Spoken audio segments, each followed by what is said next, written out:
একটা চাষি যখন জানতে পারবে কি সুবিধা আছে সে নিজেই বারবার করতে যাবে। আমার কস্ট প্রথমে 5,000 টাকা বেশি পড়লেও না, এটা থেকে আমার লেবার খরচা অনেকটা বাঁচিয়ে দেয়। যে ড্রিপ বা মালচিং এর এই প্রসেসটা নিয়ে আবার অনেকেই ভয় পেয়ে যায়। মোটামুটি আপনার 45 মিনিট 1 ঘন্টা চালালেই আমার পুরো 3 বিঘা 4 বিঘা জমি আমার এক জল দেওয়া হয়ে যায়। আজকে একটা আমি ইম্পর্টেন্ট টপিকের উপরে দাদার সাথে কথা বলবো, যে মালচিং আর ড্রিপ ব্যবহার করার কিছু সুবিধা। কারণ দাদা অনেক দিন ধরে এটা নিয়ে রিসার্চ করেছে এবং নিজে প্র্যাকটিক্যালও 2 বছর করছে।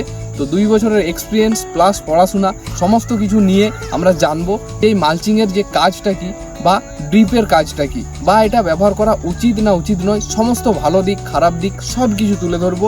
তারপর আপনি নিজেই ডিসাইড করবেন যে মালচিংয়ে চাষ করবেন না খোলা মাটিতে করবেন। নমস্কার, আমার নাম রাহুল রায়।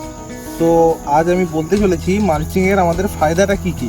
তো 1 নম্বর ফায়দা, মালচিং লাগানে আমাদের কোনো ঘাস বা আগাছা জমিতে একটিও জন্মাবে না। আপনারা দেখতে পাচ্ছেন এই বেডটা পুরো মালচিং দিয়ে ঢাকা করা হয়েছে, ফলে কি হবে, সূর্যের আলো ডাইরেক্ট মাটিতে পৌঁছাবে না, ফলে কোনো ঘাস বা আগাছা কোনো কিছু জন্মাবে না। 2 নম্বর পয়েন্ট, আমার এখানে ড্রিপ সিস্টেম করা আছে। তো ড্রিপ থেকে যে পানি জলটা আমার জমিতে যাচ্ছে সেটা আমার ডাইরেক্ট সূর্যের আলো এখানে পরে রিফ্লেক্ট হয়ে যায়, ফলে মাটির আমার আর্দ্রতা বজায় রাখে, মাটি ভিজে ভাব বেশিক্ষণ থাকে। এছাড়াও আমাদের যে মাটি থেকে ফাঙ্গাস জনিত বা ব্যাকটেরিয়া জনিত যে রোগগুলো আমাদের গাছে আসে, তো সেটা এটা অনেকটা প্রতিরোধ করে, মানে কম লাগে। হ্যাঁ হ্যাঁ। আর গাছের গ্রোথ বেশি বজায় থাকে। গাছের গ্রোথ, হ্যাঁ, নরমাল মাটি থেকে আমরা যে খাবারটা দিই, হ্যাঁ, আমরা যে খাবার বা খাদ যে চালাই ড্রিপের মাধ্যমে, তো সেটা পুরো আমার মাটিতেই রয়ে যায়, আমার সেটা বাষ্প হয়ে উপরে উঠে যেতে পারছে না, কারণ এই পলিথিনের জন্য। তো ফলে কি হচ্ছে, গাছটা খাবার যে খাবারটা আমরা দিচ্ছি সে পুরো খাবারটা গাছ সংগ্রহ করছে মাটি থেকে। আর নর্মালি কি হয়, আমি যে 100% চালালে সেটা আমার 40% বাষ্প হয়ে আমার উপরে চলে যায়, তো তার ফলে গাছের গ্রোথ কম হয়। তো মালচিং লাগানোর একটাই ফায়দা, গাছের গ্রোথ भी খুব অনেক তাড়াতাড়ি হবে। আচ্ছা, গ্রোথ তাড়াতাড়ি হয়। আরো একটা জিনিস হয়, সেটা হচ্ছে যে নরমাল মাটির তুলনায় হারভেস্ট তাড়াতাড়ি হয়। হ্যাঁ হ্যাঁ হ্যাঁ। যদি কোনো আমাদের যে হারভেস্টিং এর টাইম যদি 45 বা 50 দিন হয়, এটা তো 5 দিন তো মিনিমাম কম হবে, কম হবে।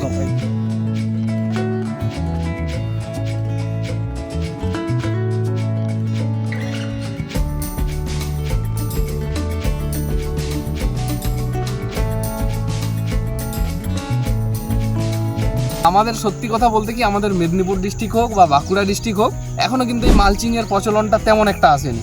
যেটা করে 2 থেকে 4% কৃষক। এত কৃষকের মাঝে কতজন করছে?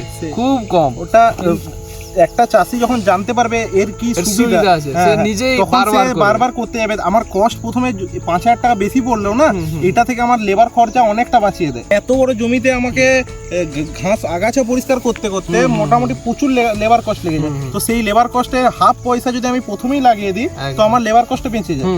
তারপর এক্সপেরিয়েন্স, অনেকে আবার ভয় পায় যে আমি মালচিং এ তো কোনোদিন করিনি, কিভাবে করব? না, একবার করলে এক্সপেরিয়েন্স হবে, আমারও তাই মনে হয়। আমার মতামতে একবার আপনি চেষ্টা করে দেখুন, আপনি রেজাল্ট পাবেন এটাতে। তো এবারে আমি আরেকটা কোশ্চেন করতে চাই, যে মালচিং ব্যবহার করলে কি ড্রিপ ব্যবহার করাটা অবশ্যই? না, সেটা কোনো ব্যাপার না, আপনি চ্যানেলের মাধ্যমে জল দিতে পারেন মালচিং এ। তো মালচিংটা তখন কি হবে, তো মাঝে জলটা যাবে, তো আমার যে এখানে জলটা উপর থেকে দেখতে পাচ্ছেন শুকনো আছে, কিন্তু আমি যখন জল মাঝেও চালাবো, মানে যে ড্রেন আছে, ড্রেনে যখন আমি এখানে জল চালাবো, তো মাটির তলা থেকে মাটিটা ভিজে গিয়ে গাছ ঠিক জল পেয়ে যাবে। মানে ড্রিপটা ব্যবহার করা না, ড্রিপটা করার একটাই আমাদের সুবিধা, আমরা যে ড্রিপের মাধ্যমে এনপিকে 19-19-19 45 12 61 এই যে খাবারগুলো চালায়, তো সেটা সরাসরি গাছ পেয়ে যায়। ওটাই অনেকেই কোশ্চেন করে যে মালচিং করলে কি ড্রিপ করাটা খুব দরকার, মানে এটা কম্পালসারি নয়। না, মালচিং এর আলাদা ব্যাপার, ড্রিপ করলে তার অ্যাডভান্টেজ ডবল হয়ে যায়। মানে আপনি শুধু স্টার্টিং এ মালচিং দিয়েও শুরু করতে পারেন, কোনো অসুবিধা কিছু নেই। বিশেষ করে আমাদের এলাকার কৃষকদের জন্য, যে তুমি কি বলবে, তুমি তো বিগত বছর চাষ করেছিলে মালচিং আগের বছর কি ড্রিপ ছিল না? এবছর আমার আগের বছর এই প্লটে পুরোটাই ছিল মালচিং, ড্রিপ দুটোই ছিল। কি চাষ? 6 বিঘা বেগুন লাগিয়েছিলাম, গ্রাফটিং বেগুন লাগিয়েছিলাম। বেগুন লাগানো ছিল।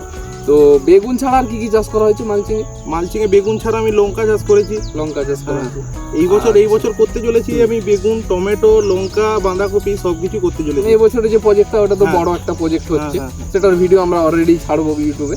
তো এখন যেটা মেন প্রশ্ন, যে এই ড্রিপ বা মালচিং এর এই প্রসেসটা নিয়ে আবার অনেকেই ভয় পেয়ে যায়, যে কিভাবে আমরা কি করব, বা আমাদের কাছে আধুনিক যন্ত্রপাতি নেই, তো এটার সম্পর্কে আমি তোমাকে কিছু বলার জন্য বলবো, মানে এই যে তোমার মালচিং বেছানো, দ্বিতীয়ত হচ্ছে মালচিং এ যে ফুটো করো।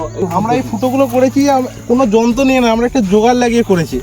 তো আমরা কি করেছি, লোহার একটা পাইপকে তার সাথে রড একটা জয়েন করে সেটা ডান্ডা টাইপের করে নিয়েছি। তো সেটাকে কয়লাতে গরম করে সেগুলো দিয়ে ফুটো করেছি। দেখুন আপনি কি সুন্দর, প্রত্যেকটা ফুটো এক সমান মাপে হয়েছে। তো ফিরে আসি টপিকে, যেটা বলছিলাম যে পদ্ধতি, মানে অনেকেই ভাবে যে আমার কাছে কিছু যন্ত্রপাতি নেই, আমি কিভাবে করব। তো প্রথমত যে মালচিং বিছানোর কথাটা বলো তুমি, যে কিভাবে মালচিং বিছিয়েছো। তো আমাদের কি করা হয়েছিল, মালচিং এর যে রোলটা আছে তো তার মাঝে একটা ডান্ডা মানে বাঁশ টাইপের আপনি ঢুকে দিতে পারেন। তো একদিকটা ওখানে রেখে মাটি চাপা দিয়ে দেবেন।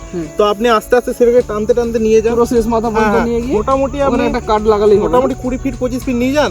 আর দুজনকে আপনি সাইডে রেখে দিন, কোদাল দিয়ে আপনি মাটি চাপা যে মাটি যেগুলো চাপা দেওয়া হয়েছে। তো আমি একটা জিনিস বলবো, অনেকে কি করে মালচিং এর মানে ঢাকা দেয় না, এইখানে একটু ওখানে একটু ওইভাবে দিয়ে দেয়। ওটাতে কি হয়, আমাদের যখন গ্রীষ্মকালে গরম হাওয়াটা বয়, লুটা বয়, তো তখন একদিক থেকে ঢুকে যায়, ফলে মাটিটা গরম হয়ে আরো গরম করে দেয়। এই জিনিসটা আমি দেখলাম যে পুরো সম্পূর্ণটাই মাটি দেওয়া আছে। এটাতে অনেকেই কিন্তু এই ভুলটা করে, এই ভুলটা অনেকেই ছোট ভাবে, কিন্তু এটা একটা বড় রকম ভুল। এটা একদম সঠিক কথা বললে, যে যখন বাতাসটা ঢুকে যায় মাটির আর্দ্রতাটাকে আবার উষ্ণ করে দেয়। হ্যাঁ ঠিক, একদম ঠিক।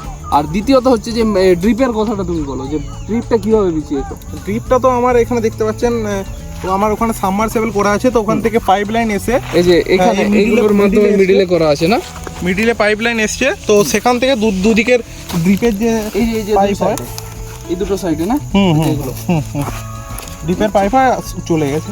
আর এটাতে জল দেওয়া কিভাবে হবে? জল দেওয়া বলতে আমার এই ড্রিপটা আছে আপনার 1 ফুট ছাড়া মানে ছেদ করা আছে, গর্ত করা তো আছে। আমার একটা 1 ফুটে আমার একটা গর্তে আমার ঘন্টায় 3 থেকে 4 লিটার জল পড়ে। তো আমি মোটামুটি আপনার 45 মিনিট 1 ঘন্টা চালালে আমার পুরো 3 বিঘা 4 বিঘা জমি আমার জল দেওয়া হয়ে যায় 1 ঘন্টার মধ্যে। মানে জল সেচ করার জন্য কোনো ঝঞ্ঝাট থাকছে না, একদম বসে বসেই করা যাবে যেটা। আর যখন খাদ দেওয়া হবে সেটাও, মানে এনপিকে যখন দেওয়া হবে সেটাও একই পদ্ধতিতেই জলের সাথে মিশিয়ে দিয়ে দেওয়া হবে। একদম। তো অনেক কিছুই সুবিধা রয়েছে, অসুবিধা তো আমি কিছু দেখিনি। তো তুমি যদি কিছু প্রবলেম ফেস করেছো বলো। না, এখনো অবধি দাদা কোনো প্রবলেম ফেস করিনি। সর্বপ্রথম যে ভুলটা করে কৃষকেরা, যে যারা প্রথম করতে যায়, মালচিং বিছানোটাই তারা মানে ভয় পেয়ে। না, মালচিং বিছানোটা কোনো কঠিন কাজ না।